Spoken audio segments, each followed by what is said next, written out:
Hello students, इस video में आप लोगों को आईएमपी प्रश्न मैं पोएट्री से बताने वाला हूं। तो चलो शुरू करते हैं। और ये जो पोएट्री वाला जो टॉपिक है, इससे भी अनसीन पैसेज की तरह ही एक पैसेज आएगा। ठीक है। और उस पैसेज को पढ़कर क्या करना है, जो नीचे में प्रश्न रहेगा उसका उत्तर देना है। और ये सिर्फ 5 नंबर का रहेगा, ज्यादा का नहीं। ठीक है। तो कौन कौन से प्रश्न आपको देखने को मिल सकता है मैं आपको बता देता हूँ। ठीक है। इसमें ज्यादा प्रश्न नहीं है, इसमें बहुत कम प्रश्न है और बहुत आसान आसान होते हैं। अगर ऐसे प्रश्न आते हैं तो आपको कैसे बनाना है ये आइडिया आपको मिल जाएगा। तो चलो दिखाता हूं। देखो यहाँ पे है the sun descending in the west, मतलब सूर्य जो है वो वेस्ट में डूब जाता है, कह रहा है ना, शाम की ओर। तो इसके बारे में ये स्टोरी है, इसे पूरा पढ़ने की आवश्यकता नहीं है, मैंने पूरा पढ़ लिया और मैं समझ भी गया हूँ। ठीक है। चलो मैं आपको इसका उत्तर अब बताता हूँ। जो चीज मैं समझाना चाहता हूँ वो समझना आप लोग। अगर ये प्रश्न आता है तो इन सभी प्रश्नों का उत्तर आपको कैसे देना है। तो देखो, द इवनिंग स्टार राइसेस व्हेन। देखो क्या कह रहा है, द इवनिंग स्टार राइसेस मतलब इवनिंग के समय स्टार दिखाई देता है, कब कह रहा है। ठीक है। व्हेन का मतलब तब भी होता है, जब भी होता है, कब भी होता है, कई अर्थ होता है इसका। तो आप कब बोलो, जब बोलो, तब भी बोल सकते हो। तो कब होता है, जब सूर्य डूब जाता है ना।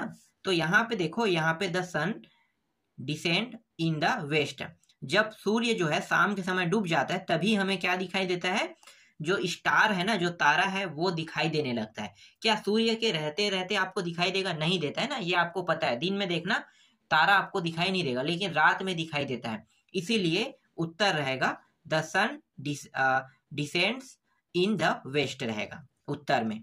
ठीक है। आगे देखो, हियर बोअर्स रिप्रेजेंट, मतलब बोअर को रिप्रेजेंट कौन करता है, कह रहा है। तो उत्तर क्या लेना है, ए बेक्यूस्ट ऑफ फ्लावर, मतलब इसका मतलब होता है गुलदस्ता।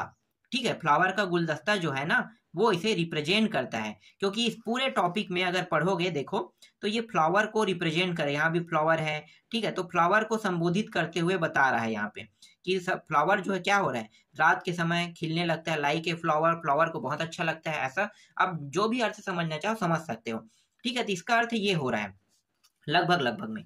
तो इसका उत्तर क्या होगा, तो इसका उत्तर यहाँ पे सी आ जाएगा, ए बेक्यूस्ट ऑफ फ्लावर, मतलब फ्लावर का गुलदस्ता।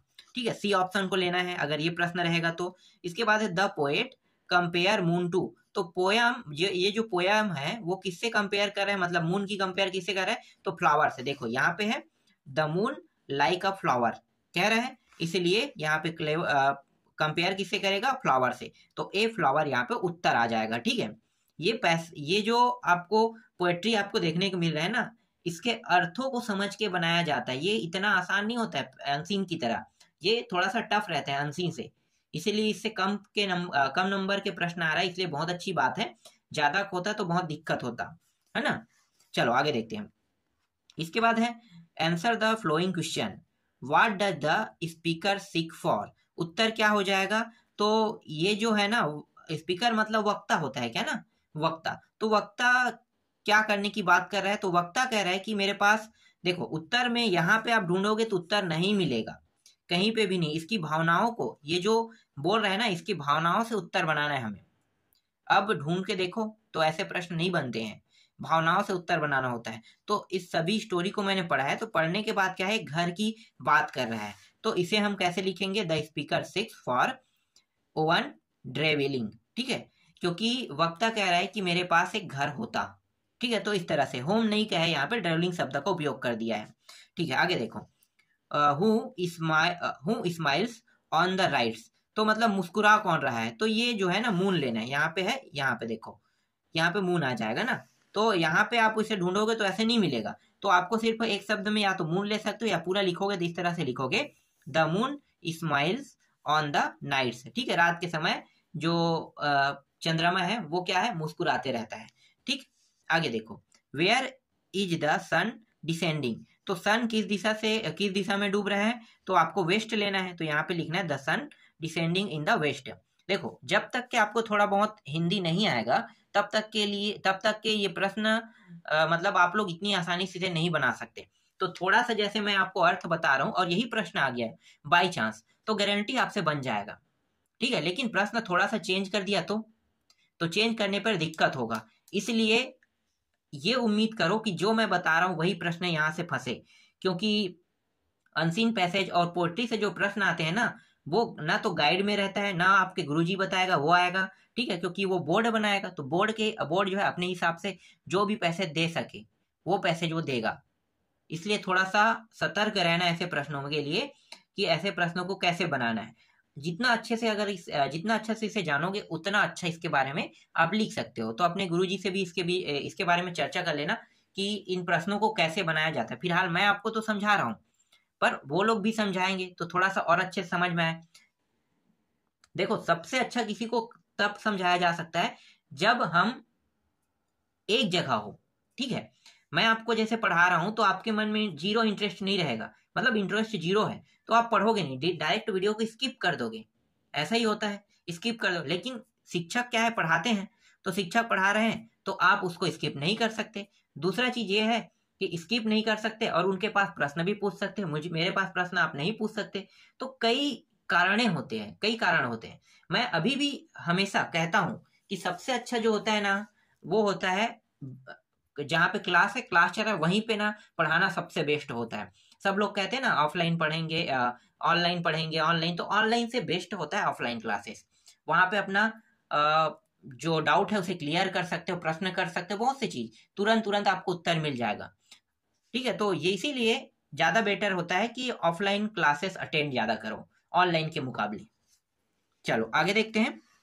इसके बाद देखो, आई मिस यू मॉम, मतलब अपने माता को मिस कर रहे हैं, तो इसके बारे में इन्होंने स्टोरी लिखा है, ठीक है। स्कूल जा रहा है, स्कूल में क्या क्या हो रहा है, तो इस वजह से वो बच्चा जो अपनी माँ को मिस कर रहा है। तो ये वाला अगर स्टोरी आता है तो आपको इसका उत्तर कैसे बनाना है, तो चलो मैं दिखाता हूँ।